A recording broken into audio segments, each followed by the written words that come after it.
texto que eu vou compartilhar com você nessa noite mostra o poder daqueles que sonham, o poder de um sonho alinhado aos sonhos de Deus. É sobre isso que eu quero falar com você nessa noite.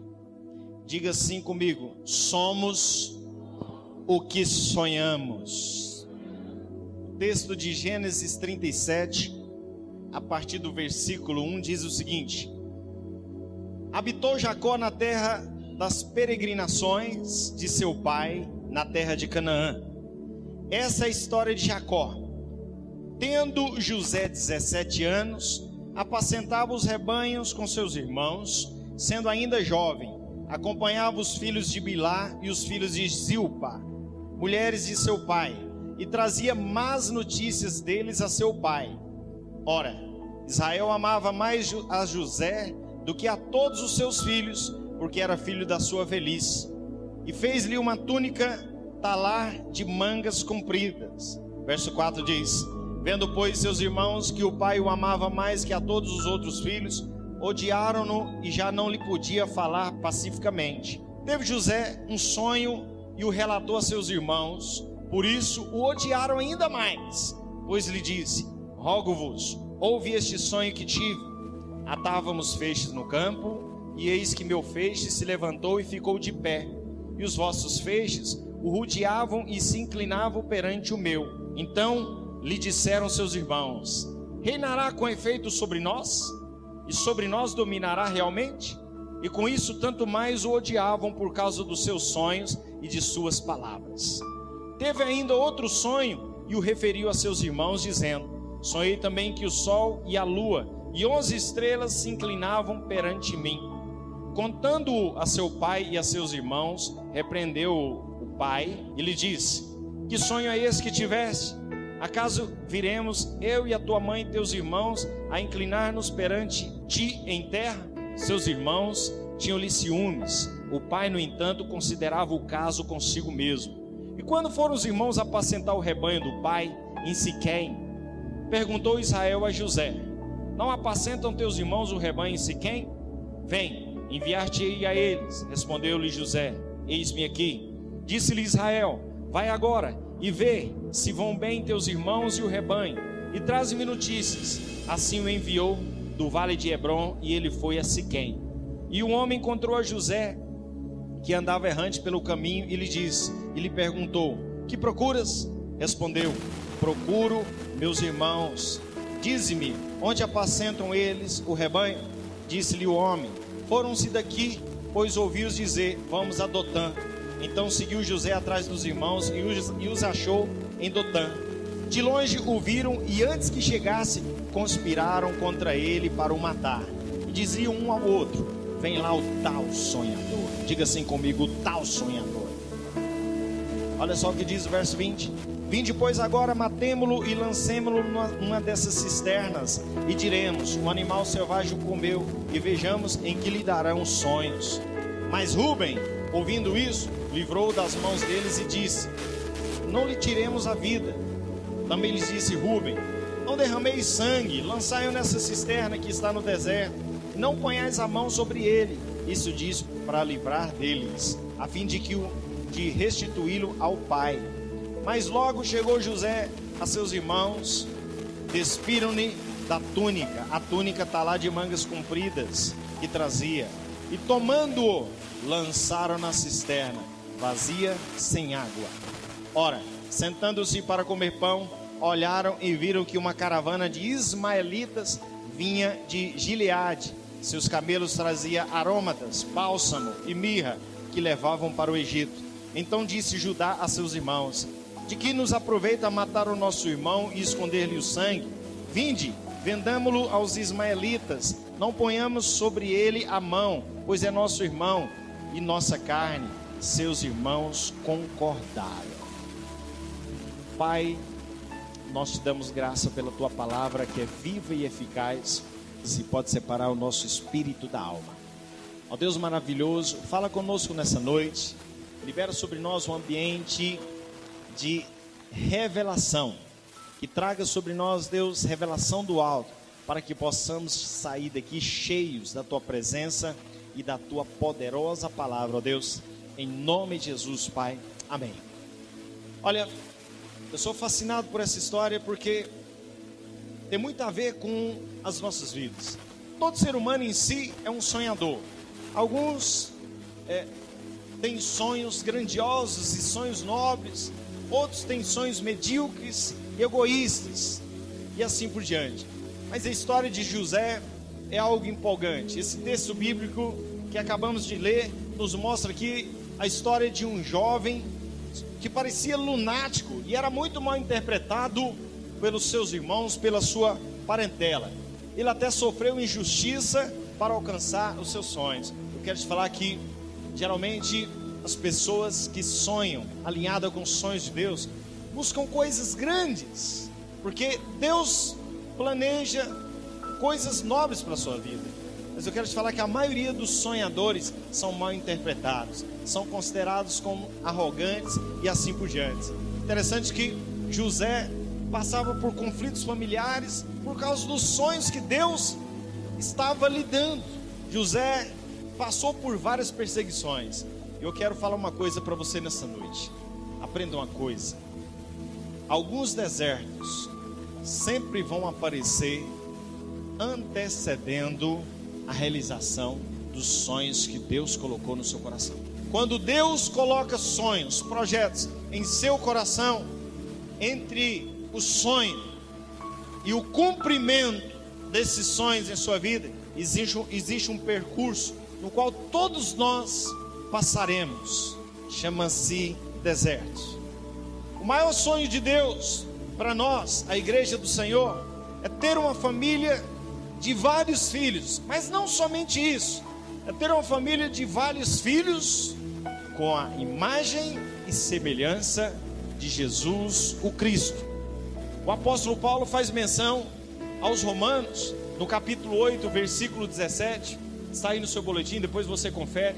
Olha só o que diz: ora, se somos filhos, somos também herdeiros, herdeiros de Deus e co-herdeiros com Cristo.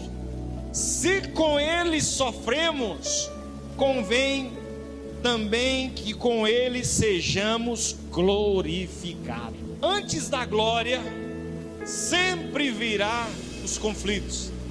Antes da glória, sempre virá a cruz. Antes da glória, sempre virá os sofrimentos. Jamais o inverso. Sabe por quê? O sofrimento, obviamente, é permissivo por Deus. Interessante que alguns irmãos não conseguem enxergar o mundo espiritual. E quando aparece crise em sua vida, a primeira coisa que eles fazem é lutar com a força do seu braço, é lutar com a sua própria força, lutar segundo os seus próprios conceitos naturais. E aí, quando esgotam as suas forças e não conseguem vencer a luta, obviamente, passa para um outro nível, já começa a melhorar, começa a enxergar o capeta em todo, né? Eu sei que não é o melhor enxergar o capeta em tudo, mas já começa a melhorar o nível espiritual, pelo menos enxergou o capeta. Você fala o seguinte: mas enxergar o capeta parece exagero. Não, eu quero te falar que muitos irmãos realmente colocam culpa no capeta e tudo. Mas eu quero te falar o seguinte: ainda que seja o capeta, o cão, o diabo, o maligno, que esteja agindo em alguma circunstância, eu quero te falar que ainda assim tem um braço poderoso de Deus nessa situação. Sabe por quê? Porque Deus é soberano. Nem o diabo pode agir na sua vida se não houver permissão da parte de Deus na sua vida. Então, nós já estamos praticamente em contagem regressiva para a entrada de 2014.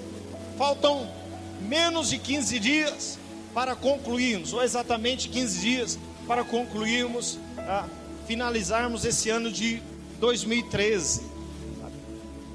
De repente você se encontra frustrado, de repente você não obteve êxito como almejou no início.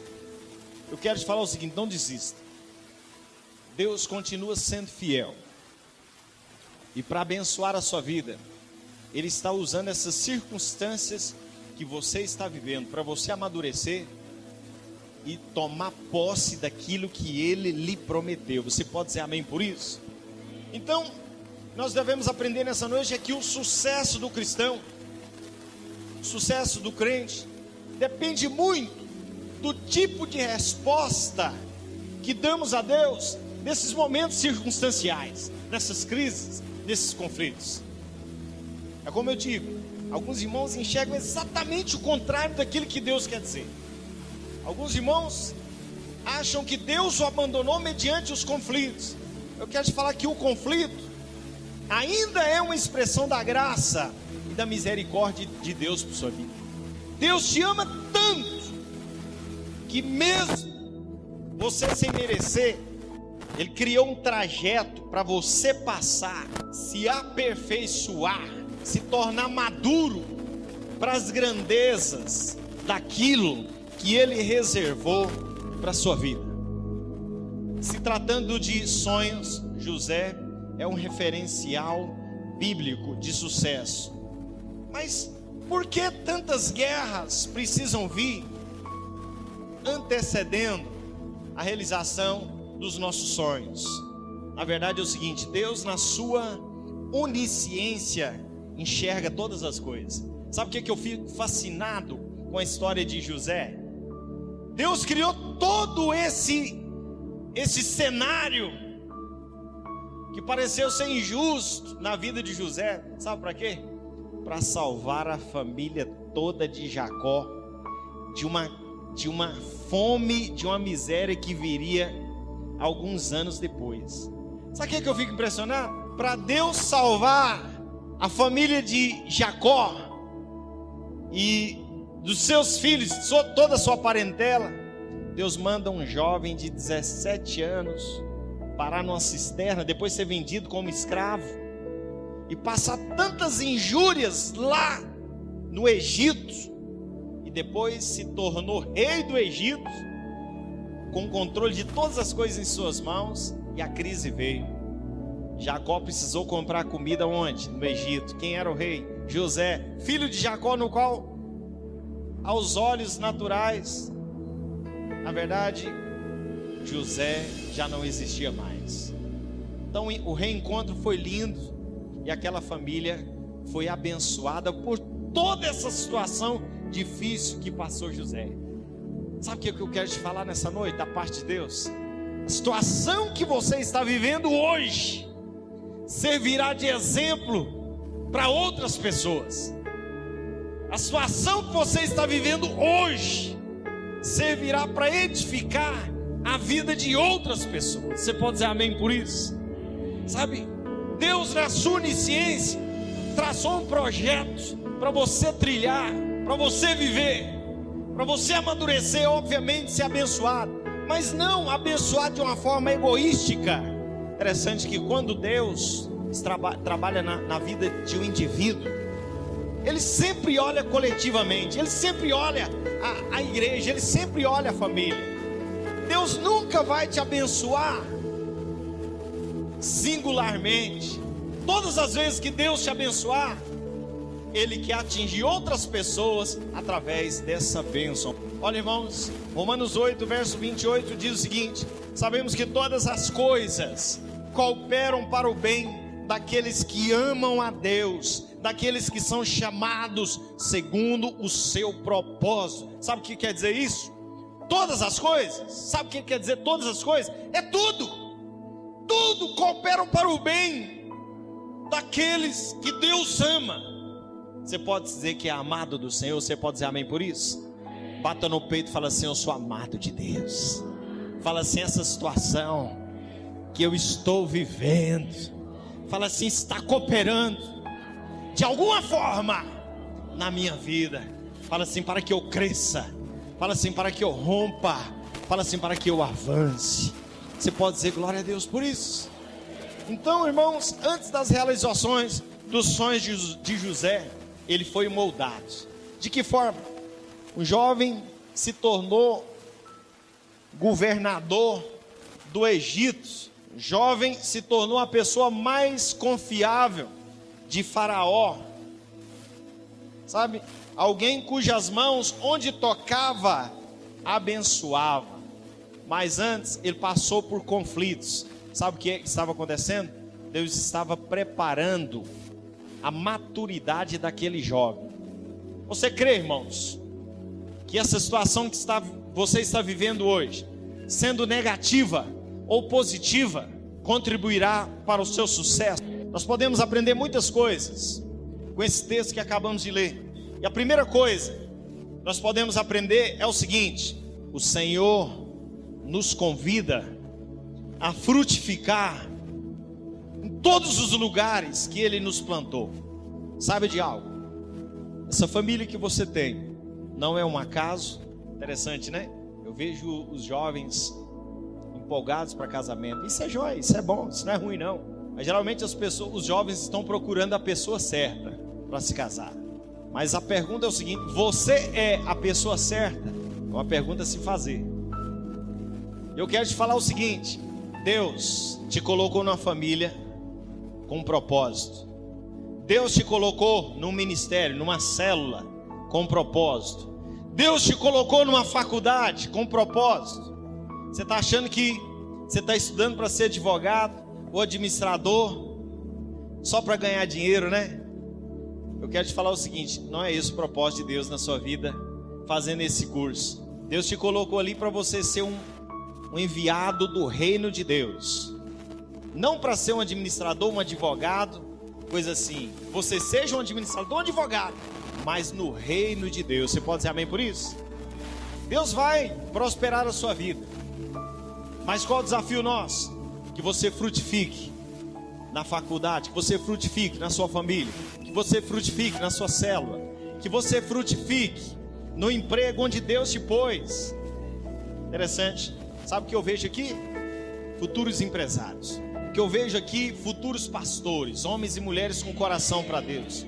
Homens e mulheres segundo o coração de Deus. Mas aprenda, se tornará realizado os projetos de Deus para a sua vida se você se submeter às direções que Deus tem te dado nesses dias. E uma delas é que você frutifique todas as áreas de sua vida. Sabe o que eu chamo isso? De prosperidade. Prosperidade quer dizer crescimento. Algumas pessoas aliam prosperidade somente a um termo financeiro. Mas eu quero te dizer que prosperidade encaixa em todas as áreas de nossa vida. Prosperidade abrange a sua área familiar, emocional, ministerial, profissional, financeira e etc. A sua vida com Deus. Prosperidade é você frutificar onde Deus te plantou. Há um texto bíblico, o Evangelho em João, no capítulo 15, versículo 1, que diz o seguinte: eu sou a videira verdadeira e meu pai é o agricultor. Todo ramo que estando em mim não der fruto, ele o corta, e todo que dá fruto, limpa, para que produza mais fruto ainda. Então aprenda uma coisa: se Deus é o agricultor, não existe terra estéril. Fala assim: eu sou fértil. Fala assim: o meu coração é uma terra fértil. Fala assim: a palavra de Deus vem como uma semente. Fala assim: ela está germinando. Fala assim: ela vai crescer. Fala assim: florescer e frutificar. Fala assim: no tempo certo. Aprenda algo. José, filho de Jacó, ele frutificou nos lugares onde Deus lhe colocou. Frutificou na casa de Potifar. Quem era Potifar? Era o gerente do Egito, era o chefe de José. José foi vendido para o Egito. Potifar o contratou como escravo, e ali ele se tornou frutífero e pôde dar um testemunho de santidade. José também frutificou no cárcere. Injustamente, por algum motivo, ele foi parar na prisão. Sabe por quê? A esposa de Potifar era endemoniada, cheia de pombagira, e assediou o jovem bonito. Naquela época eu penso que as vestes eram aqueles lençóis, homens sim, eram envoltos daqueles lençóis. Eu penso que aquela mulher o assediou e segurou naquele lençol, e ele saiu correndo para fugir do pecado, e ficou nu, O que aconteceu foi que a mulher de Potifar caluniou contra José. José injustamente foi parar na cadeia porque se recusou a transar, a deitar-se com a mulher, com a esposa do seu patrão.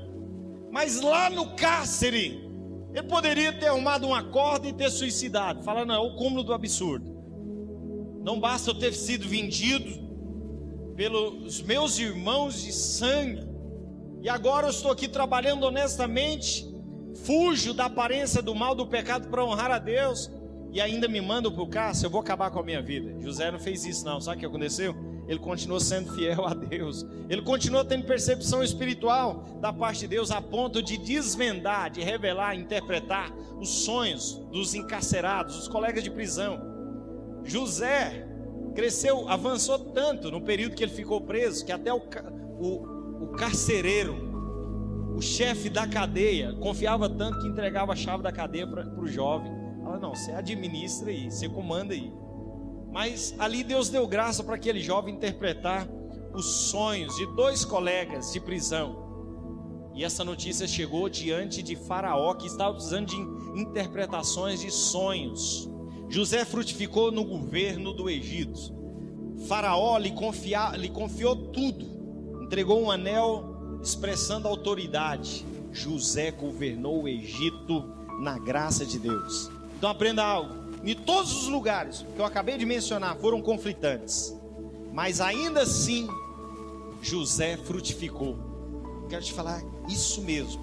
Deus tem te colocado em lugares aparentemente não agradáveis, aparentemente conflitantes, desconfortáveis, mas é ali que Deus quer que você prospere, é ali que Deus quer que você floresça e frutifique em nome de Jesus. Você pode dizer amém por isso? Sabe, se em 2013 você não teve êxito, você não frutificou nas áreas que Deus lhe plantou, que tal você fazer diferença nesse ano de 2014? Mas eu quero desafiar você a buscar em Deus as direções, tudo aquilo que Deus tem planejado para você para 2014. Recuse-se a viver uma vida medíocre em 2014.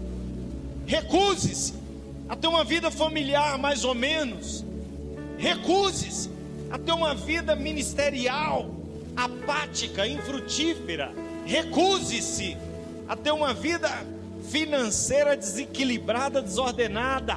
Recuse-se a permanecer na escravidão da dívida. Coloca todas essas situações diante de Deus. Busque em Deus tudo aquilo que Ele quer realizar na sua vida em 2014. Encha seu coração de fé e de atitudes para você alcançar aquilo que Deus planejou para a sua vida. Deus quer que você frutifique nessa cidade. Você pode dizer amém? Deus quer que você frutifique no seu bairro. Você pode dizer amém? Deus quer que você frutifique na sua família, na sua parentela, no seu emprego, na faculdade, no colégio e assim por diante. Você pode dizer amém por isso? Uma outra coisa que nós podemos aprender é que Deus te chamou para ser influência.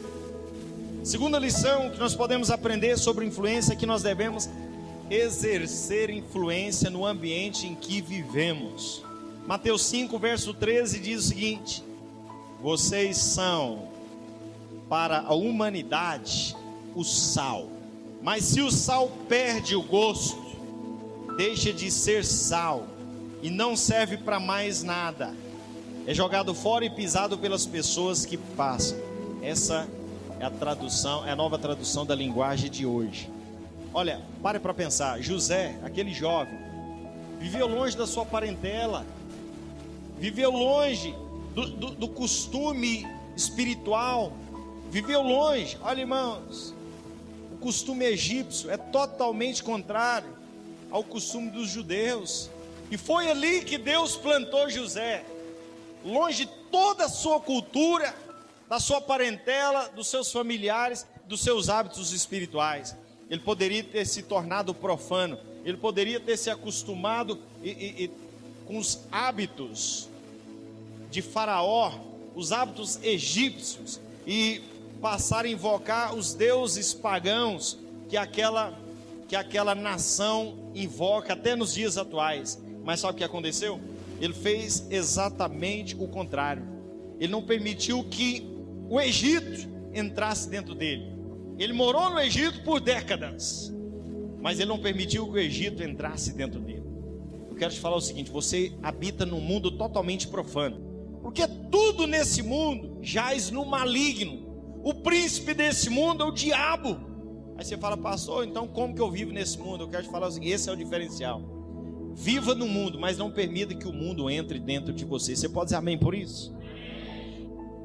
Então existem dois tipos de cristãos: aqueles que são maduros, que não permitem ser influenciado por pessoas que, pelo contrário, influenciam as pessoas.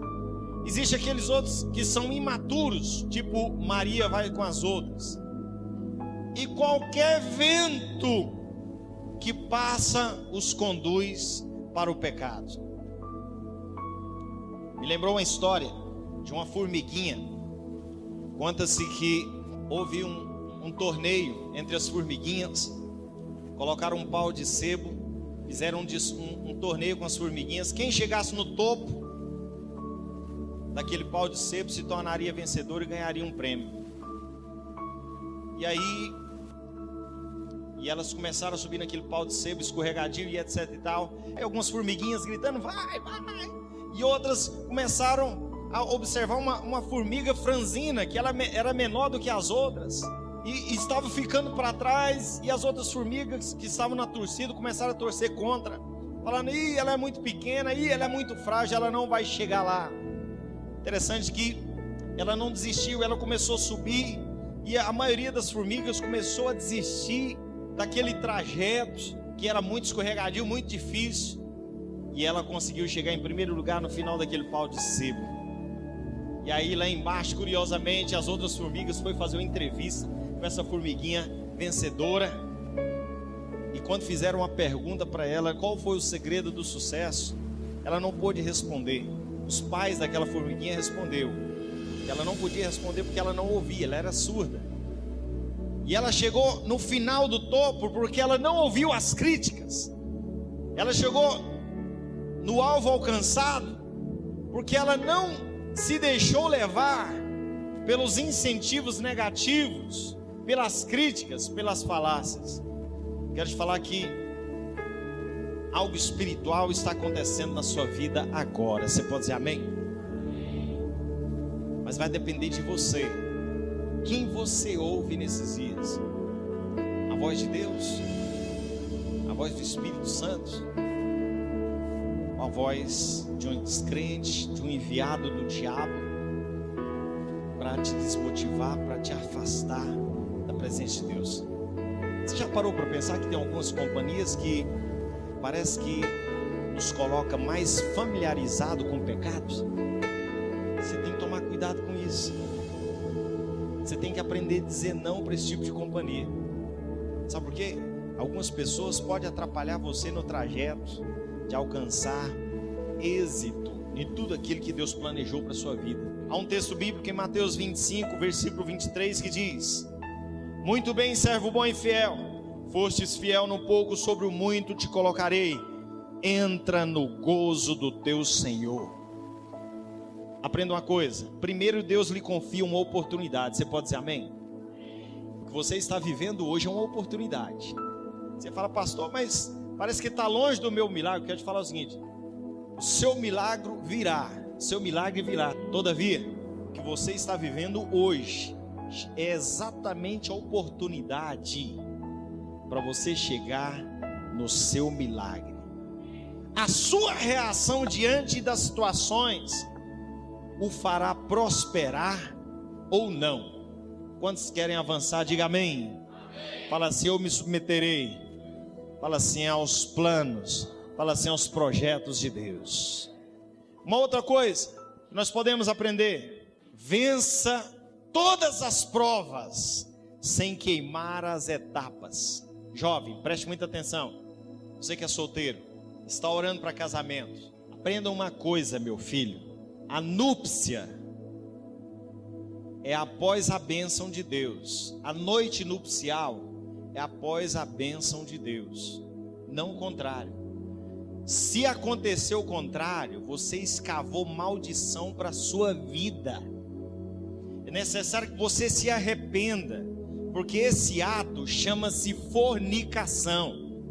E diz a Bíblia que os imorais não herdarão o reino de Deus. E imoralidade está alinhado com fornicação. Sabe o que é fornicação? Sexo ilícito.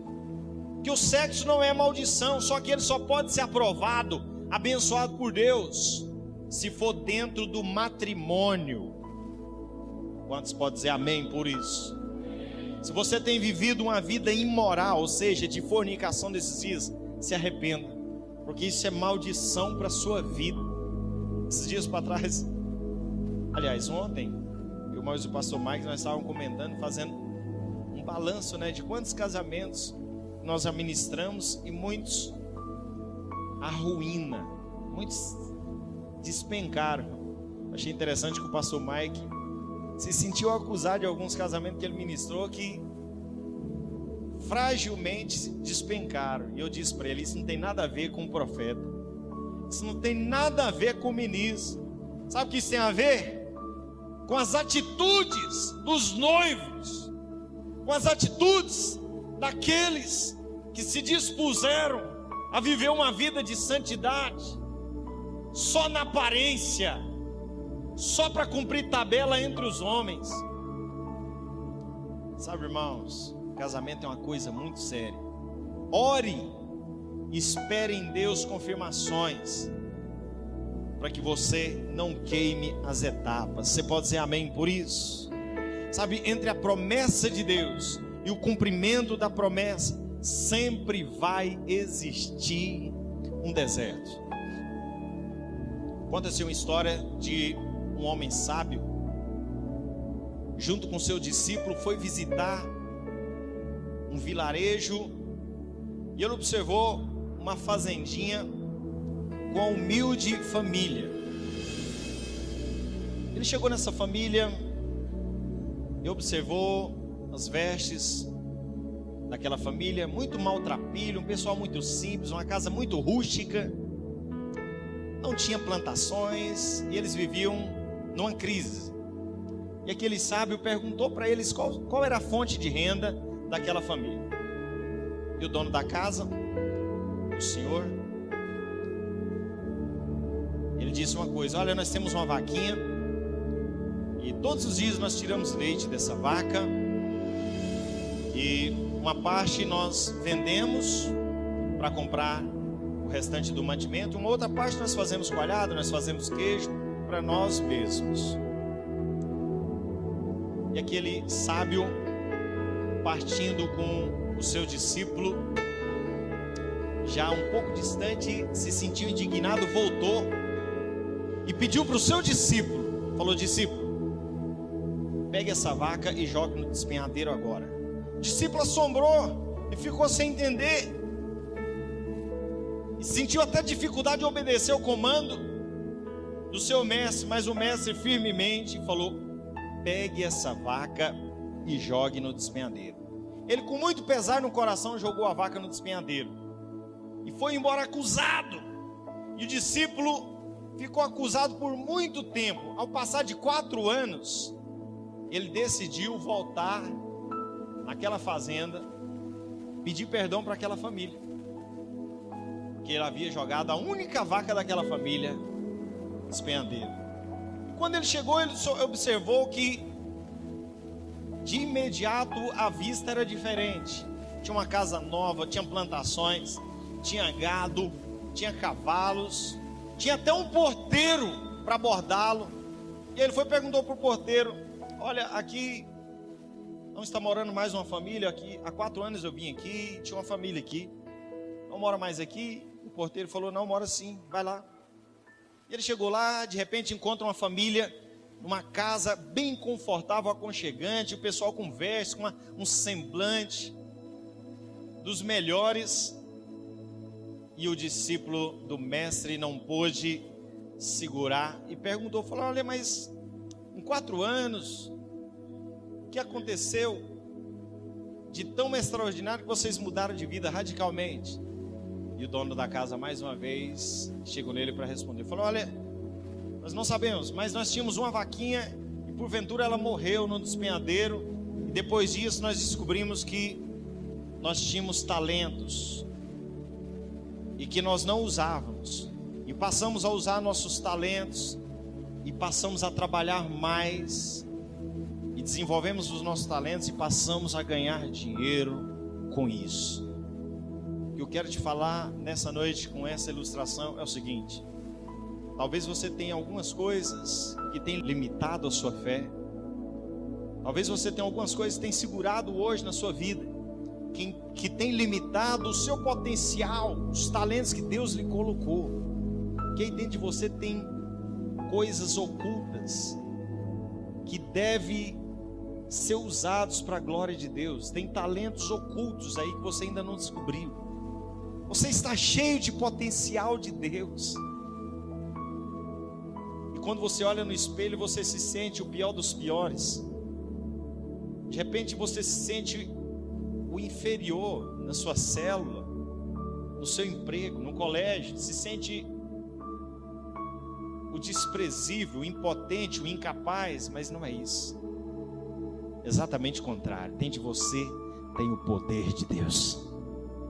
Dentro de você tem o Espírito Santo de Deus. Você pode dizer amém? Mas o que tem te prendido nesses dias? Que tipo de vaquinha fez você se conformar com essa vida mais ou menos que tem levado? Uma vida conjugal mais ou menos, uma vida financeira mais ou menos, uma vida ministerial mais ou menos. Que tipo de vaquinha tem feito você se conformar? Essa é a noite de jogar essa vaca no brejo, para você descobrir os talentos que você tem e ainda não usou. Você pode dizer amém por isso? Você sabe, irmão, que todo vencedor é em si um sonhador? Olhe para esse irmão que está do seu lado e fala assim: eu sou um sonhador. Diga assim comigo: quem não sonha não tem alvos. Fala assim: quem não tem alvos, fala assim, atira no vento. Olha só o que diz 1 Coríntios capítulo 2, versículo 9. Mas como está escrito: nem olhos viram, nem ouvidos ouviram, nem jamais penetrou em coração humano o que Deus tem preparado para aqueles que o amam. Aleluia. Você pode dizer amém por isso? Nem olhos viram, irmão, a grandeza das coisas que Deus tem planejado para nós. São coisas maravilhosas. Deus quer que você reine em vida. Você pode dizer amém? Sabe quando você percebe que os seus sonhos estão se encaixando com os sonhos de Deus? Quando você percebe que os seus sonhos estão se alinhando aos sonhos de Deus? Parece que tudo começou a se voltar contra você. Para pensar uma coisa: só tem conflito com o mundo aqueles que decidiram ter uma vida consagrada. Aqueles que decidiram bater de frente contra o pecado é que vão ser perseguidos. O mundo vai criticar, o mundo vai confrontar. O mundo entrará em conflito com aqueles que decidiram ter uma vida de santidade. Algumas pessoas, de repente, usadas pelo diabo, diz para você: você nunca será um líder de célula grande. De repente seja de dentro da sua casa. O que aconteceu com José? O conflito apareceu dentro da sua casa. Seus irmãos rejeitaram os seus sonhos. Até mesmo o seu pai e a sua mãe o interpretou de forma errada. De repente algumas pessoas dizem para você: você nunca vai multiplicar essa célula, seu casamento não tem jeito, você nunca será próspero, você não passa de um arrogante com esses sonhos absurdos. Todo sonhador, ele é mal interpretado. E todas as vezes que alinhamos a nossa vida com os projetos de Deus, as perseguições virão. Isso aconteceu com José e não será diferente conosco. Quantos aqui se dispõem a lutar para que os projetos de Deus alcancem a sua vida? Você pode dizer amém por isso? A parte mais difícil vem agora. Você deseja viver o suficiente para ver os seus sonhos realizados? Você pode dizer amém? Você deseja ter vida longeva para que o propósito de Deus se cumpra na sua vida? Você pode dizer amém por isso? Então prepare-se para você enfrentar problemas dentro da sua própria casa. Prepare-se para você enfrentar a dor da traição. Amigos vão trair a sua confiança, meu filho. Prepare-se para você enfrentar as tentações do diabo. O diabo sempre vai tentar ofuscar as visões que Deus nos colocou a alcançar. Sabe como? Com os prazeres momentâneos nessa era.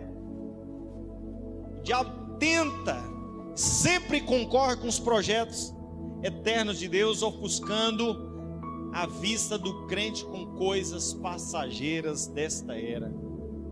Prepare para você enfrentar a dor da calúnia. Algumas pessoas vão te chamar de fanático, algumas pessoas vão te chamar de mentiroso, de enganoso. As pessoas vão te chamar de louco porque você decidiu viver uma vida para o Senhor. E eu quero te falar que isso acontece com pessoas muito próximas a você.